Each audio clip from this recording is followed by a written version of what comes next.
भारत माता की, भारत माता की जय जोहार। नमस्कार। बोरोरा आमार प्रणाम नेबेन। छोटोरा भालोबाशा। आप इतनी विशाल संख्या में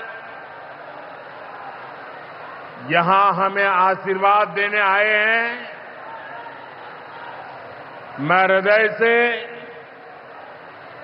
बंगाल की जनता का अभिनंदन करता हूं। आज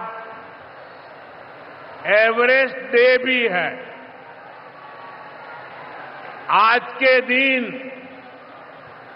तेनजिंग नोर्गे जी ने एवरेस्ट पर अपना परचम लहराया था।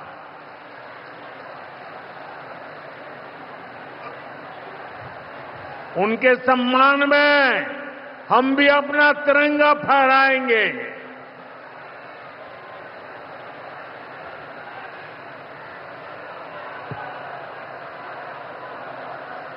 और आज ही महान स्वतंत्रता सेनानी रामानंद चटर्जी की जयंती भी है। ये महान संतानें हमें प्रेरित करती है बड़े संकल्पों की सिद्धि के लिए हौसला देती है। साथियों, 21वीं सदी में भारत नए सामर्थ्य के साथ समृद्धि की नई गाथा लिख रहा है। आज देश का हर नागरिक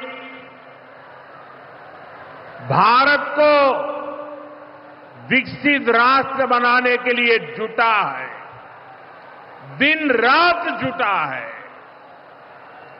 और विकसित भारत बनाने के लिए पश्चिम बंगाल का भी विकसित होना बहुत जरूरी है।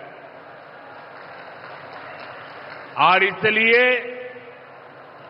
पश्चिम बंगाल को भी नई ऊर्जा के साथ जुटना है। बंगाल को फिर उसी भूमिका में आना होगा जो कभी यहां की पहचान थी।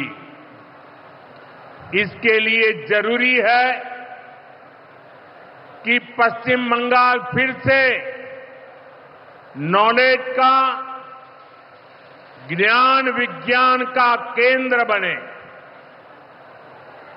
बंगाल मेक इन इंडिया का एक बहुत बड़ा सेंटर बने। बंगाल देश में पोर्ट लेड डेवलपमेंट को गति दे। बंगाल अपनी विरासत पर गर्व करते हुए, उसे संरक्षित करते हुए तेज गति से आगे बढ़े। साथियों, केंद्र की भाजपा सरकार इसी संकल्प के साथ काम कर रही। भाजपा पूर्वोदय की नीति पर चल रही है। बीते दशक में बीजेपी सरकार ने यहां के विकास के लिए हजारों करोड़ों का निवेश किया है। अब से कुछ देर पहले यहां सिटी गैस डिस्ट्रीब्यूशन नेटवर्क का शुभारंभ भी हुआ है। केंद्र सरकार के प्रयासों से ही कल्याणी एम्स बना है। न्यू अलीपुरद्वार और न्यू जलपाईगुड़ी जैसे रेलवे स्टेशनों का पुनर्विकास किया जा रहा है। बंगाल की व्यापारिक गतिविधियों को उत्तर भारत से जोड़ने के लिए डेडिकेटेड फ्रेट कॉरिडोर बन रहा है। कोलकाता मेट्रो का अभूतपूर्व विस्तार किया गया है। ऐसे अनेक प्रोजेक्ट हैं जो भारत सरकार यहां पूरे करवाने का प्रयास कर रही है। भाजपा सरकार ईमानदारी से सबका साथ सबका विकास के मंत्र को लेकर बंगाल की प्रगति के लिए समर्पित है, क्योंकि बांग्लार उदय तबई विकसित भारतेर जय। साथियों, ये समय पश्चिम बंगाल के लिए बहुत अहम है।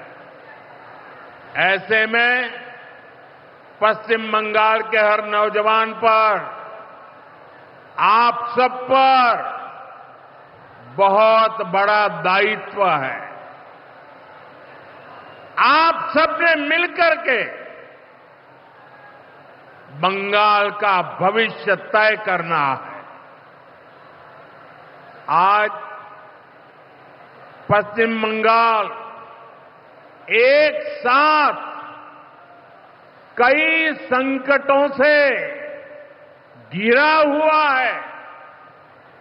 एक संकट समाज में फैली हिंसा और अराजकता का है। दूसरा संकट माताओं बहनों की असुरक्षा का है। उन पर हो रहे जघन्य अपराधों का है। तीसरा संकट नौजवानों में फैल रही घोर निराशा का है। बेतहाशा बेरोजगारी का है। चौथा संकट घनघोर करप्शन का है। यहां की सिस्टम पर लगातार कम होते जनविश्वास का है। और पांचवा संकट गरीबों का हक छीनने वाली सत्ताधारी पार्टी की स्वार्थी राजनीति का है। साथियों, यहां मुर्शिदाबाद में जो कुछ हुआ, मालदा में जो कुछ हुआ, वो यहां की सरकार की निर्ममता का उदाहरण है। दंगों में गरीब माताओं बहनों की जीवन भर की पूंजी राख कर दी गई। तुष्टीकरण के नाम पर गुंडागिर्दी को खुली छूट दे दी गई। जब सरकार चलाने वाले एक पार्टी के लोग, विधायक, कॉरपोरेटर ही लोगों के घरों को चिन्हित करके जलाते हैं और पुलिस तमाशा देखती है, तो उस भयावह स्थिति की कल्पना की जा सकती है। मैं बंगाल की भद्र जनता से पूछता हूं, क्या सरकारें ऐसे चलती हैं? यही भावे सरकार चलेगी। साथियों, बंगाल की जनता पर हो रहे इन अत्याचारों से यहां की निर्मम सरकार को कोई फर्क नहीं पड़ता। यहां बात बात पर कोर्ट को दखल देना पड़ता है। बिना कोर्ट के बीच में आए कोई भी मामला सुलझता ही नहीं है। बंगाल की जनता को अब टीएमसी सरकार के सिस्टम पर भरोसा नहीं है। यहां की जनता के पास अब सिर्फ कोर्ट का आसरा ही है। इसलिए पूरा बंगाल कह रहा है, बंगाल में मची चीख पुकार, नहीं चाहिए निर्मम सरकार। बांग्लार चित्कार लागबे ना, निर्मम सरकार। साथियों, भ्रष्टाचार का सबसे बुरा असर नौजवानों पर पड़ता है, गरीब और मिडिल क्लास परिवारों पर होता है। भ्रष्टाचार कैसे चारों तरफ बर्बादी लाता है, ये हमने टीचर भर्ती घोटाले में देखा है। टीएमसी सरकार ने अपने शासनकाल में हजारों टीचर्स का फ्यूचर बर्बाद कर दिया, उनके परिवारों को तबाह कर दिया, उनके बच्चों को असहाय छोड़ दिया। टीएमसी के घोटालेबाजों ने सैकड़ों गरीब परिवार के बेटे बेटियों को अंधकार में धकेल दिया है।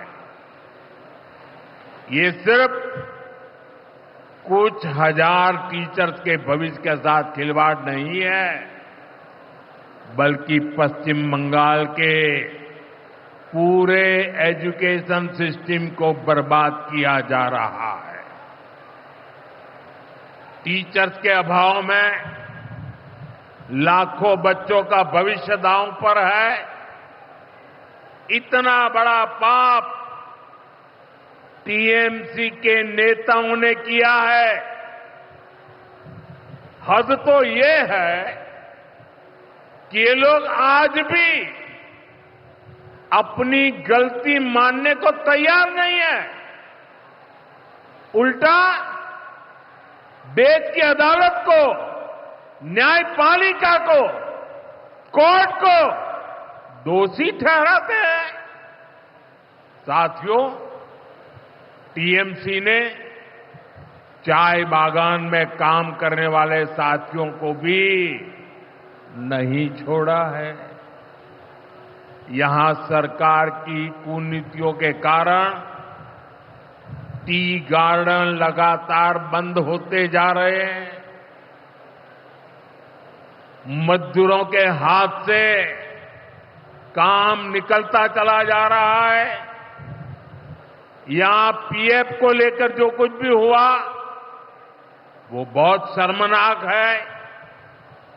ये गरीब मेहनतकश लोगों की कमाई, उस पर डाका डाला जा रहा है। टीएमसी सरकार इसके दोषी लोगों को बचाने की कोशिश कर रही है।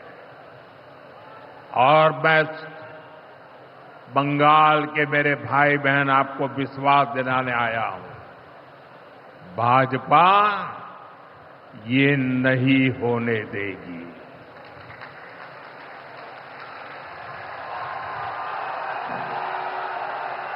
साथियों, राजनीति अपनी जगह पर है, लेकिन गरीब, दलित, पिछड़े, आदिवासी और महिलाओं से टीएमसी क्यों दुश्मनी निकाल रही है? पश्चिम बंगाल के गरीब, एससी, एसटी, ओबीसी के लिए जो भी योजनाएं देश में चल रही है, उनमें से बहुत सारी योजनाएं यहां लागू ही नहीं होने दी जा रही है। पूरे देश में करोड़ों लोगों को आयुष्मान योजना के तहत मुफ्त इलाज मिल चुका है, लेकिन मुझे दुख के साथ कहना पड़ रहा है, इसका फायदा पश्चिम बंगाल के मेरे भाई बहनों को नहीं मिल रहा। पश्चिम बंगाल का कोई साथी अगर दिल्ली, बेंगलुरु, चेन्नई गया है, उसको वहां मुफ्त इलाज नहीं मिल पाता है, क्योंकि निर्मम सरकार ने बंगाल के अपने लोगों को आयुष्मान कार्ड देने ही नहीं दिया। आज देश भर में 70 वर्ष से ऊपर के बुजुर्गों को 5 लाख रुपए तक मुफ्त इलाज की सुविधा मिल रही है। मैं तो चाहता हूं कि पश्चिम बंगाल में भी 70 वर्ष से ऊपर के सभी बुजुर्गों को मुफ्त इलाज की सुविधा मिले, लेकिन टीएमसी सरकार ये नहीं करने दे रही है।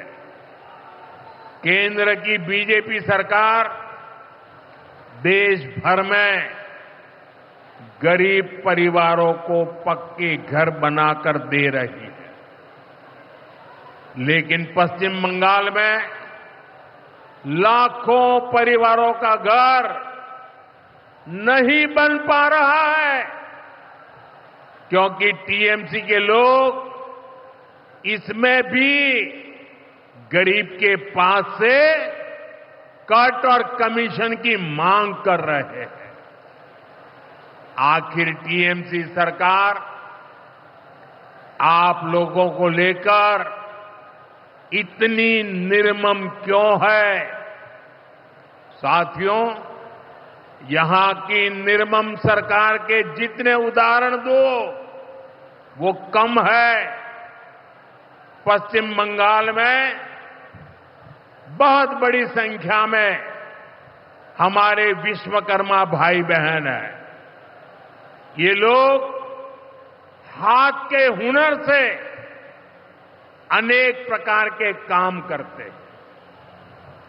इनके लिए पहली बार भाजपा सरकार विश्वकर्मा योजना लाई है। इसके तहत देश के लाखों लोगों को ट्रेनिंग मिली है, पैसा मिला है, नए टूल मिले हैं, आसान ऋण मिला है, लेकिन पश्चिम बंगाल में 8 लाख एप्लीकेशन अभी भी लटकी पड़ी है। निर्मम सरकार उस पर बैठ गई है, क्योंकि टीएमसी सरकार इस योजना को भी लागू नहीं कर रही है। साथियों, टीएमसी सरकार की मेरे आदिवासी भाई बहनों से भी दुश्मनी कुछ कम नहीं है। देश में पहली बार जनजातियों में भी सबसे पिछड़ी जनजातियों के लिए पीएम जनमन योजना बनाई गई है। पश्चिम बंगाल में बहुत बड़ा आदिवासी समाज है। टीएमसी सरकार गरीब आदिवासियों का विकास भी नहीं होने दे रही है। उसने पीएम जनधन योजना को यहां लागू नहीं किया। टीएमसी हमारे आदिवासी समाज को भी वंचित ही रखना चाहती है। साथियों, टीएमसी को आदिवासी समाज के सम्मान की परवाह नहीं है। 2022 में जब एनडीए ने एक आदिवासी महिला को राष्ट्रपति उम्मीदवार बनाया तो सबसे पहले विरोध करने वाली पार्टी टीएमसी थी। बंगाल के आदिवासी इलाकों की उपेक्षा भी यही दिखाती है कि इन्हीं आदिवासी समाज से टीएमसी वालों को कोई लगाव नहीं है, कोई लेना देना नहीं। साथियों, कुछ दिन पहले दिल्ली में नीति आयोग की गवर्निंग काउंसिल की बहुत महत्वपूर्ण बैठक हुई। ये एक अहम मंच होता है जहां देश भर के मुख्यमंत्री मिलकर विकास पर चर्चा करते हैं। लेकिन अफसोस की बात है कि इस बार बंगाल सरकार इस बैठक में मौजूद ही नहीं रही। दूसरे गैर भाजपा शासित राज्य आए, सभी दल के नेता आए, हमने साथ बैठकर चर्चा की, लेकिन टीएमसी को तो सिर्फ और सिर्फ 24 घंटा पॉलिटिक्स करना है और कुछ करना ही नहीं है। पश्चिम बंगाल का विकास, देश की प्रगति उनकी प्राथमिकता में है ही नहीं। साथियों, केंद्र सरकार की जिन योजनाओं को यहां लागू किया भी गया है, उनको पूरा नहीं किया जा रहा। पीएम ग्राम सड़क योजना के तहत पश्चिम बंगाल के गांवों के लिए 4000 किलोमीटर की सड़कें स्वीकृत की गई। इनको पिछले साल तक पूरा हो जाना था। 4000 किलोमीटर तो छोड़िए, यहां 400 किलोमीटर सड़कें भी नहीं बन पाई है। साथियों, इंफ्रास्ट्रक्चर के काम से सुविधाएं भी बनती है और रोजगार भी बनते हैं। लेकिन हालत ये है कि पश्चिम बंगाल में 16 बड़े इंफ्रास्ट्रक्चर प्रोजेक्ट यहां की सरकार अटकाए हुए है। ये 90,000 करोड़ रुपए से अधिक के प्रोजेक्ट हैं। कहीं रेल लाइन आनी थी, रुकी पड़ी है। कहीं मेट्रो बननी थी, रुकी पड़ी है। कहीं हाईवे बनना था, बंद पड़ा है। कहीं अस्पताल बनना था, कोई पूछने वाला नहीं। ऐसे प्रोजेक्ट्स को ये टीएमसी ने लटका करके रखा है। ये पश्चिम बंगाल के आप लोगों के साथ बहुत बड़ा धोखा है। साथियों, आज जब सिंदूर खेला की इस धरती पर आया हूं, तो आतंकवाद को लेकर भारत के नए संकल्प की चर्चा स्वाभाविक है।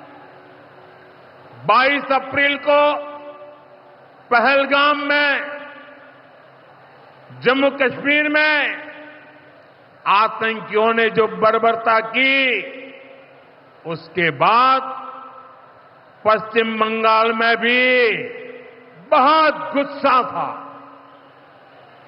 आपके भीतर जो आक्रोश था, आपका जो गुस्सा था, उसको मैं भली भांति समझता था।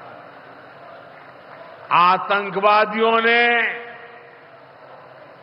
हमारी बहनों का सिंदूर मिटाने का दुस्साहस किया। हमारी सेना ने उनको सिंदूर की शक्ति का एहसास करा दिया।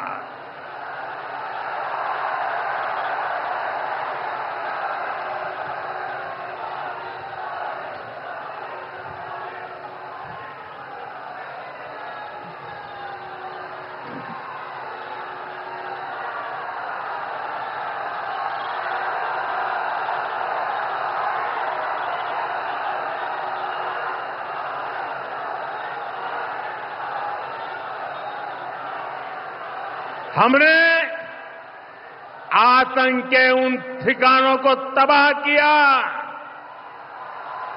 जिनकी पाकिस्तान ने कल्पना तक नहीं की थी।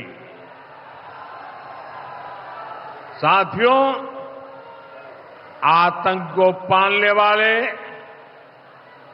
पाकिस्तान के पास दुनिया को देने के लिए कुछ भी पॉजिटिव नहीं है।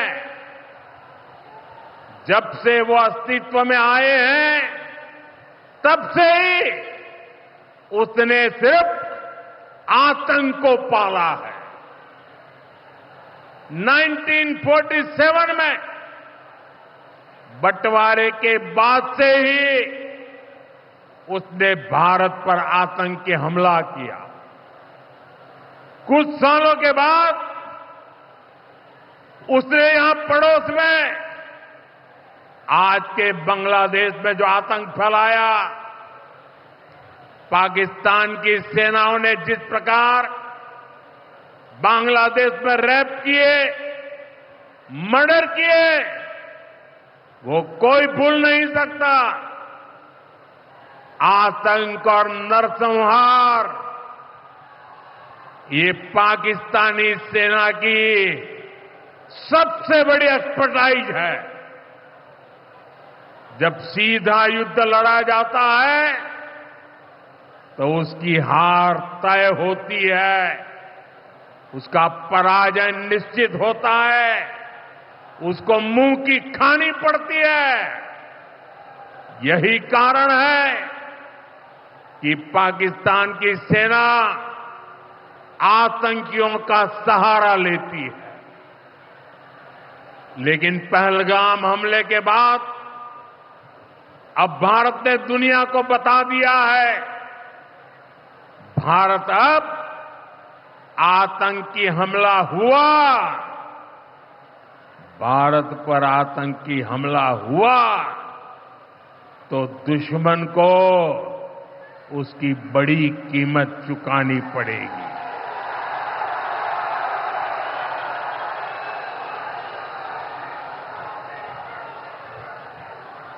और पाकिस्तान समझ ले, 3 बार घर में घुस करके मारा है तुम्हें।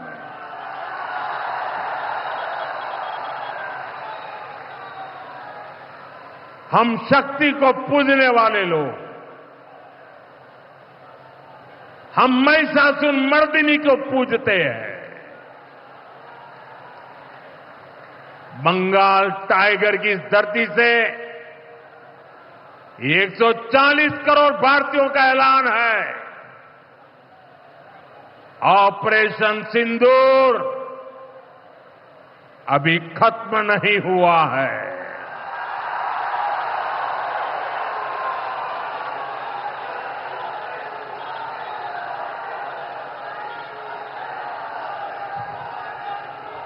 साथियों, पश्चिम बंगाल को अब हिंसा की, तुष्टीकरण की, दंगों की, महिला अत्याचार की, घोटालों की राजनीति से मुक्ति चाहिए। अब पश्चिम बंगाल के सामने भाजपा का विकास मॉडल है। आज भाजपा देश के कई राज्यों में सरकारें चला रही है। देश के लोग बार बार भाजपा को अवसर दे रहे हैं। पड़ोस में असम हो, त्रिपुरा हो या फिर ओडिशा, यहां भाजपा सरकारें तेजी से विकास कार्यों में जुटी है। मैं बंगाल के सभी भाजपा कार्यकर्ता साथियों से कहूंगा, हमें कमर कसकर तैयार रहना है। हमारे सामने एक बड़ी चुनौती है कि लोकतंत्र पर पश्चिम बंगाल की जनता के विश्वास को फिर से कैसे बहाल करें। हमें पश्चिम बंगाल के हर परिवार को सुरक्षा की, सुशासन की और समृद्धि की गारंटी देनी है। इसके लिए आने वाले दिनों में अपने प्रयासों को हमें और तेज करना होगा। साथियों, विकसित भारत बनाने के लिए पश्चिम बंगाल का तेज विकास बहुत जरूरी है। हमें पश्चिम बंगाल को उसका पुराना गौरव लौटाना है। ये हम सभी मिलकर करेंगे और करके रहेंगे। एक बार फिर आप सभी को इतनी बड़ी संख्या में यहां आने के लिए बहुत बहुत आभार व्यक्त करता हूं। मेरे साथ तिरंगा ऊंचा करके बोलिए, भारत माता की, भारत माता की, भारत माता की, भारत माता की। बहुत बहुत धन्यवाद।